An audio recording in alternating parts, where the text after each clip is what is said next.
Hi, welcome to live with food. நம்ம இன்னைக்கு baby corn Manchurian பார்க்க போகிறோம். இதை எப்படி ப்ரிப்பேர் பண்ணுறதுன்றதை பார்க்கலாம் வாங்க.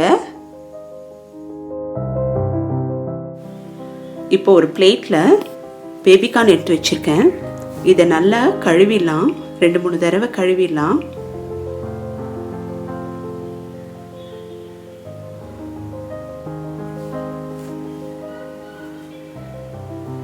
இப்போ கழுவின அந்த பேபிக்கான இப்படி கட் பண்ணி வச்சுக்கலாம்.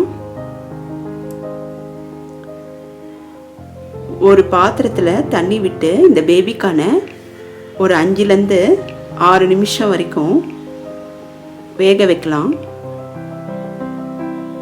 இப்போ தண்ணி நல்லா கொதிக்க ஆரம்பிச்சிடுச்சு. இந்த டைமில் நம்ம கட் பண்ணி வச்ச பேபிக்கான ஆட் பண்ணிக்கலாம்.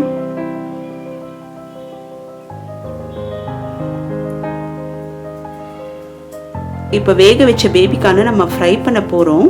இருந்தாலும் ஒரு சாஃப்ட்னஸ்க்காக இப்போ நம்ம ஒரு 5-6 நிமிஷம் வேக வைக்கிறோம். இப்போ மூடி போட்டு வேக வைக்கலாம்.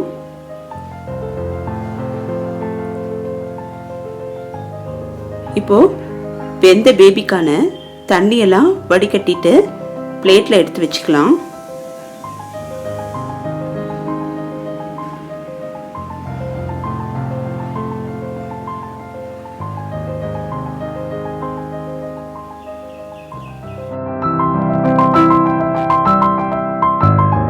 தேவையான அளவு உப்பு சேர்த்துக்கலாம்.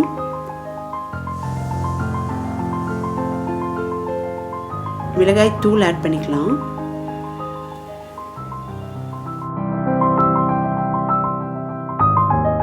மைதாவும் கார்ன்ஃப்ளோரும் ஆட் பண்ணிக்கலாம்.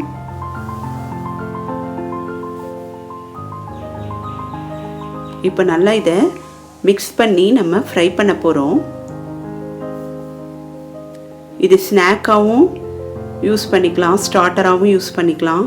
ரொம்ப நல்லாயிருக்கும் இது.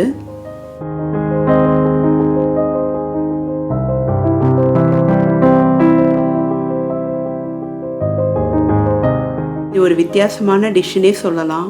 இப்போ கொஞ்சோண்டு தண்ணி மட்டும் கொஞ்சம் பார்த்து ஆட் பண்ணிக்கலாம். ரொம்ப தண்ணியாக இருக்கக்கூடாது, சும்மா கோட்டிங் மட்டும் இருக்கிற மாதிரி நான் மாவு ஆட் பண்ணியிருக்கேன். இந்த மாதிரி பக்குவத்தில் இருக்கணும்.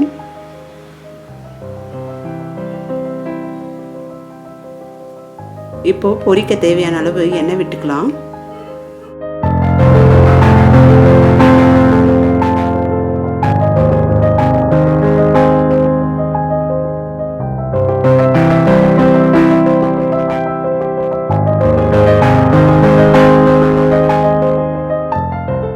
இப்போ நம்ம பேபிக்கான இந்த மாதிரி எடுத்து கொஞ்சம் கொஞ்சமாக பொரிச்சு எடுக்க ஆரம்பிக்கலாம்.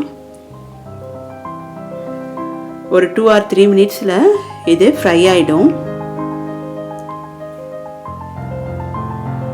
ஹையிலே ஃப்ளேமை வச்சுக்கலாம்.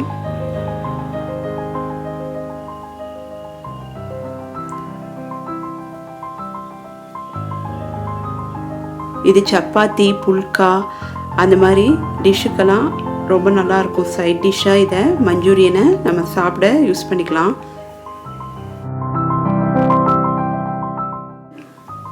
இப்போ எல்லாத்தையும் பொரிச்சு எடுத்துட்டோம்.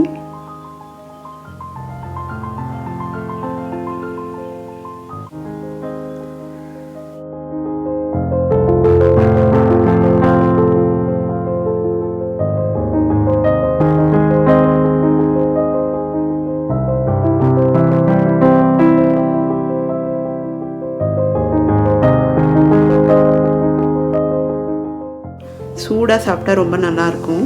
இப்போ கொஞ்சமாக எண்ணெய் விட்டுருக்கேன். கேப்சிகம்மை சின்ன சின்னதாக கட் பண்ணி எடுத்து வச்சுக்கலாம். இதை நல்லா க்ரன்ச்சியாக இருக்கிற மாதிரி வறுத்து எடுத்துக்கணும்.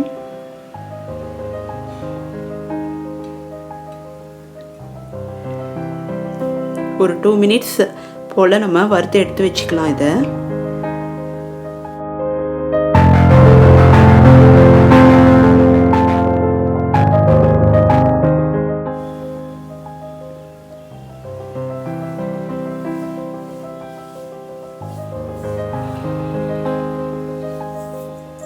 இப்போ ஓரளவுக்கு நல்லா வதங்கிடுச்சு.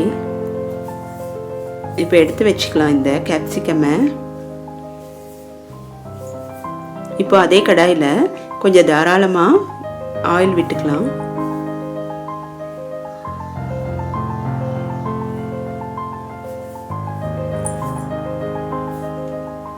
இப்போ நான் இங்கே கட் பண்ணி வச்ச வெங்காயத்தை சேர்த்துக்கிறேன்.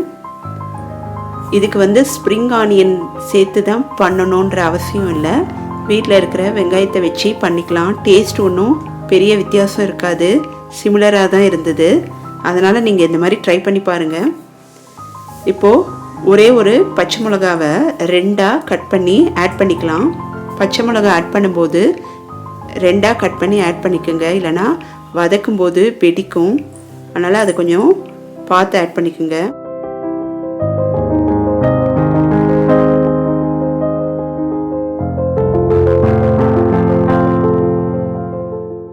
வெங்காயம் நல்லா வதக்கி எடுத்துக்கணும். இப்போது இஞ்சி பூண்டு விழுதை ஆட் பண்ணிக்கிறேன்.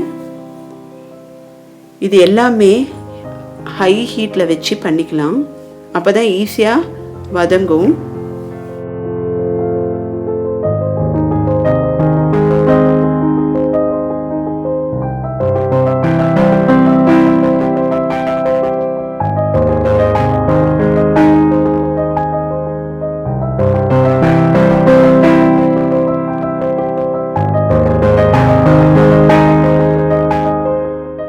இப்போ தேவையான அளவுக்கு உப்பு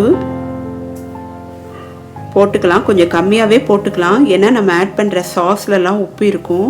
அதனால் உப்பு கொஞ்சம் பார்த்து போட்டுக்குங்க. இப்போது ஒரு 2-3 நிமிஷம் மூடி வைக்கலாம். வெங்காயம் நல்லா வதங்கிடும். கலர் சேஞ்ச் ஆகிருக்கு வெங்காயம்.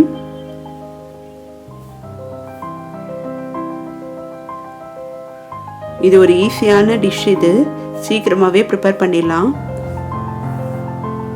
டேஸ்ட் ரொம்ப நல்லா இருக்கும்.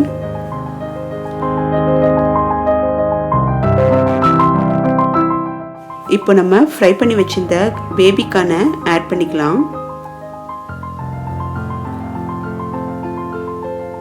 கொஞ்சம் நல்லா வதக்கி விட்டுக்கலாம். இப்போ சாஸ் ஆட் பண்ணிக்கலாம். சோயா சாஸ் ஆட் பண்ணிக்கிறேன். இது கொஞ்சம் டார்க் கலரில் இருக்கும். 2-3 ஸ்பூன் ஆட் பண்ணிக்கலாம். இங்கே நான் 2 ஸ்பூன் ஆட் பண்ணிக்கிறேன். இப்போது டொமேட்டோ சாஸ் ஆட் பண்ணிக்கிறேன். இதிலலாம் உப்பு இருக்கும், அதனால் உப்பு கொஞ்சம் பார்த்து தான் நம்ம போட்டுக்கணும். இந்த டிஷ்ஷு ஸ்வீட்டாக இருக்கும், புளிப்பாக இருக்கும், கொஞ்சம் ஸ்பைசியாகவும் இருக்கும். இப்போது ஒரு கப்பில் கார்ன்ஃப்ளவர் எடுத்துக்கலாம். இதை நல்லா தண்ணியாக கரைச்சி வச்சுக்கலாம். இப்போ நமக்கு செமி கிரேவி மாதிரி வேணும் அப்படின்னா இந்த மாதிரி கலக்கி வச்சிருந்த கார்ன்ஃப்ளவரை அந்த டிஷ்ஷில் நம்ம ஆட் பண்ணிக்கலாம். இல்லை நமக்கு ட்ரை கிரேவியாக வேணும்னா இந்த கார்ன்ஃப்ளவர் தேவையில்லை. இப்போ நமக்கு செமி கிரேவி வேணும், அதனால் நான் இப்போது கார்ன்ஃப்ளவரை தண்ணியில் கலக்கி வச்சுருந்தேன். இப்போ அதை நான் ஆட் பண்ணிக்கிறேன்.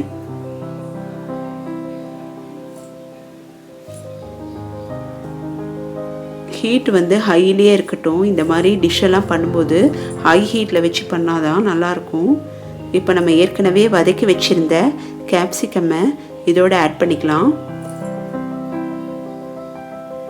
சாப்பிடும்போது அந்த க்ரன்ச்சினஸ் நமக்கு தெரியும் கேப்சிகமில்.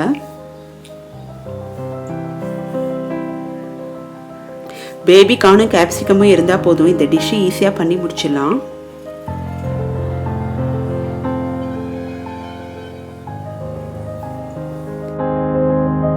ஃப்ளேம் ஆஃப் பண்ணிடலாம்.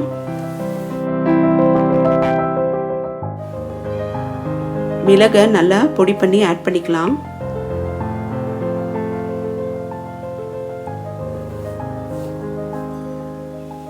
நமக்கு பேபிகார்ன் மஞ்சூரியன் ரெடி ஆயிடுச்சு. இதை நீங்கள் வீட்டில் கண்டிப்பாக ட்ரை பண்ணி பாருங்கள். டேஸ்ட்டு ரொம்ப நல்லாயிருக்கும். உங்கள் கமெண்ட்ஸ் எனக்கு சொல்லுங்கள். மறக்காமல் சேனலை சப்ஸ்கிரைப் பண்ணுங்கள். நெக்ஸ்ட்டு வீடியோவில் மீட் பண்ணுறேன். பாய்.